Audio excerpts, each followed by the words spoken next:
So I'd like to tell you another story. A pretty amazing story.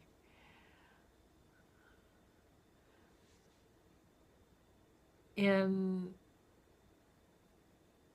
the 60s, actually as far back as 1955, my father was building modified Lockheed Lodestars, calling them Lear Stars. He was making airplanes for executives. And I remember sitting at the dinner table and he said, "Kids, Boeing has made a jet for passengers. And executives are going to want to go as fast, but they're not going to want to go in big airplanes with a lot of people they don't know. And they're going to want to go to small airports and move around quickly, not on a schedule. So they're going to need a small jet, an executive jet.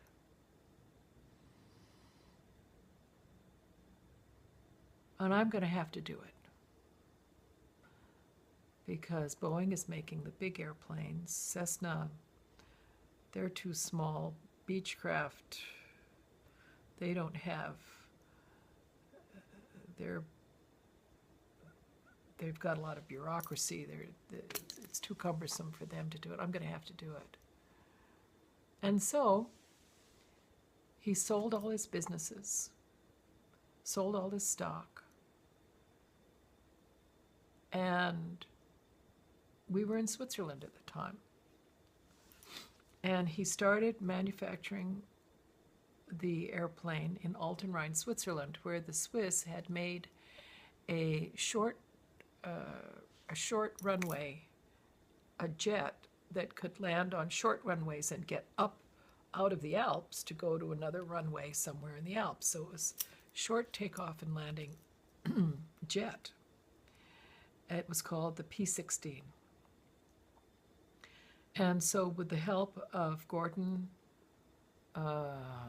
can't think of his last name. I'll think of it in a minute. Who designed the F-15, they set out to make an executive jet. But what happened was the Swiss had a different mentality from the American mentality. They had long lunch breaks, they had long weekends, they had holidays where they weren't working. They went home at 6 o'clock at night. It was nothing like the work ethic that my dad knew in the States. And so he said, we need American ingenuity to get this airplane off the ground. Sound the charge. And Sound the Charge was from an old Hellzapoppen joke. That in Hellzapoppen, there was a lot of running gags. That means it would interrupt what was going on stage, and someone in the audience would say, for instance, "How many men do we have?" And across the stage, someone would say, "No, how many men do the enemy have?" That's how it went. And someone across the stage would say, 10,000. And then the same person would say, "How many men do we have?"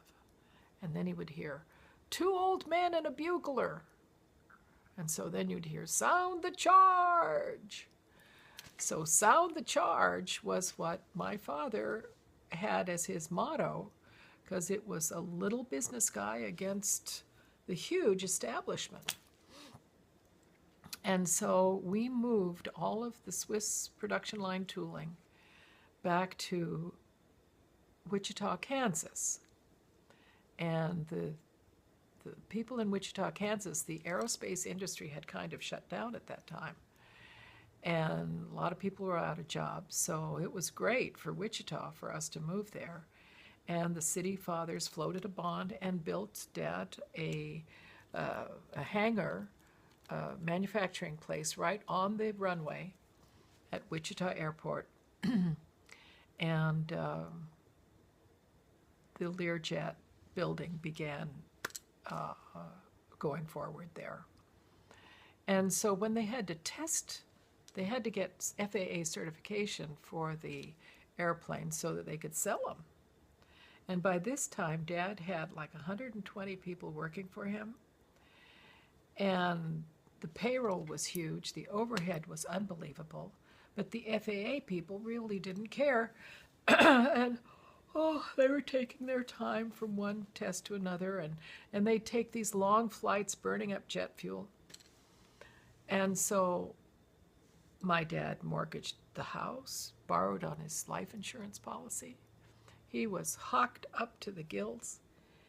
And my mother was on her knees. We called a Christian Science practitioner who was my mother's teacher, Betty Lewerson.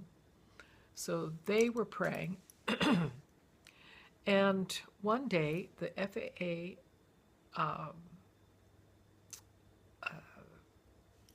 guys who were testing the airplane did a test on the speed brakes. Speed brakes are these big flaps that come down under the wings.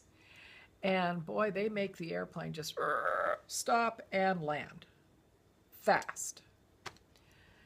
And they thought, boy, those speed brakes, they work just fine. So then they took the airplane to the hangar. It was evening. And the next day they set out to do another test. And they put the throttles forward and and the airplane went, could hardly get up off the ground. So they crossed the freeway and then they landed in a cornfield. And this was in July. And the corn was as high as an elephant's eye. And they walked away from the airplane. They were safe. But the heat from the afterburners from the jets ignited the corn. And the cornfield caught fire and burned the airplane to a crisp. And this was the prototype. So they were horrified and ashamed, but they had to tell my father. And so when they told him, he just smiled.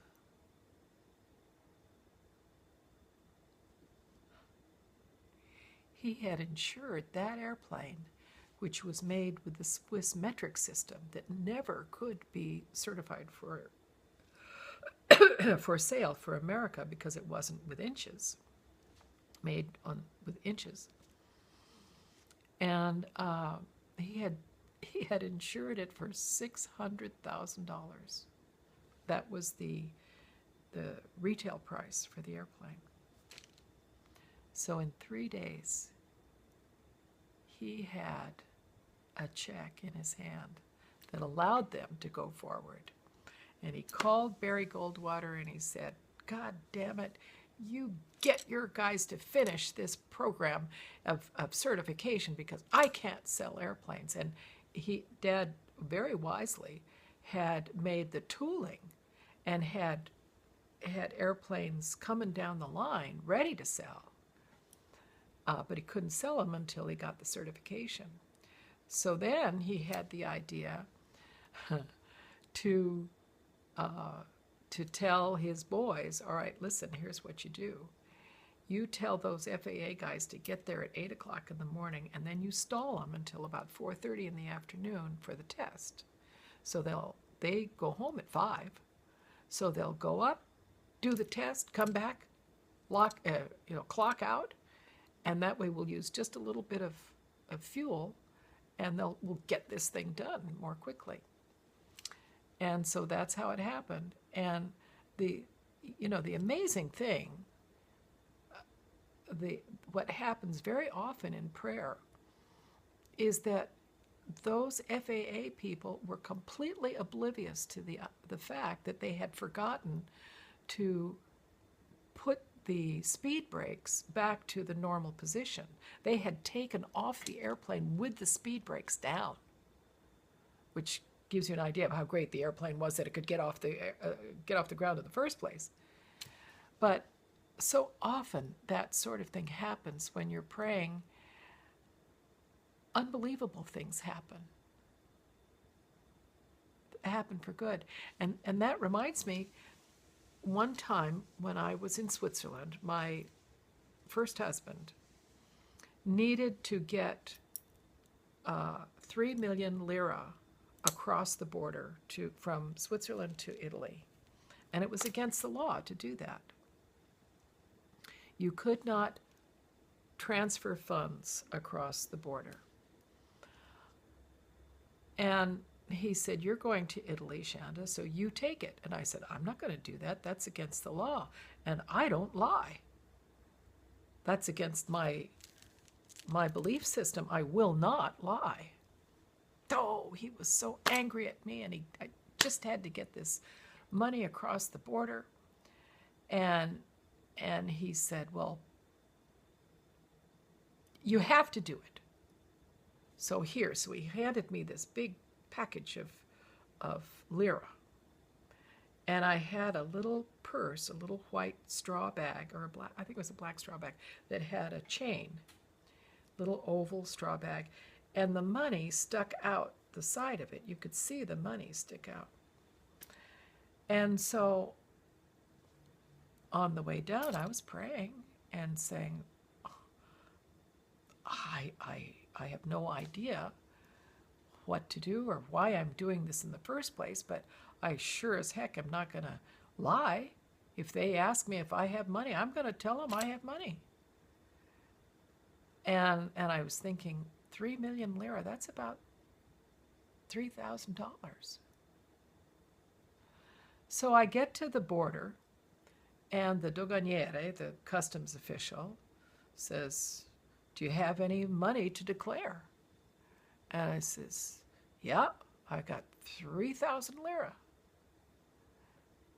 And the doganiere says, "Get out of the car." So I took my bag, put it over my shoulder, got out of the car, and watched the doganiere. He was all dressed in a white suit. Take the car apart. He looked at the hubcaps. He looked under the car. He looked under the seats. And finally, he just scratched his head and he says, "Get out of here." So I thought, what happened here? So I got in the car and I started driving. And just as I drove through the place where it says, "You are now entering Italy," I realized that I had said 3,000 lira to this guy. And that's like saying, I have $3 in my pocket. And you don't travel someplace with $3 in your pocket, at least not back then. And so he thought I was lying. And I just had verbal dyslexia, and I didn't, if I had thought about it, when I was standing next to him, I would say, "Oh, I'm so sorry. I meant 3,000 or 3 million lira, not 3,000 lira." But I was protected. Like brain fart, I was protected from saying the wrong thing. So things like that happen when you're wanting to do the right thing. You're protected even if you were going to do something stupid, or what do you call that? Was that the right thing or the wrong thing? I don't know, but that money got to Italy, and it was the right thing. There was no, it was a political thing. It was very necessary to get that money over. But we were protected. So that's just two examples of brain fart serving the cause of good. And anyway, prayer and doing the right thing and knowing what is the right thing to do is so cool. Anyway, just letting my light shine.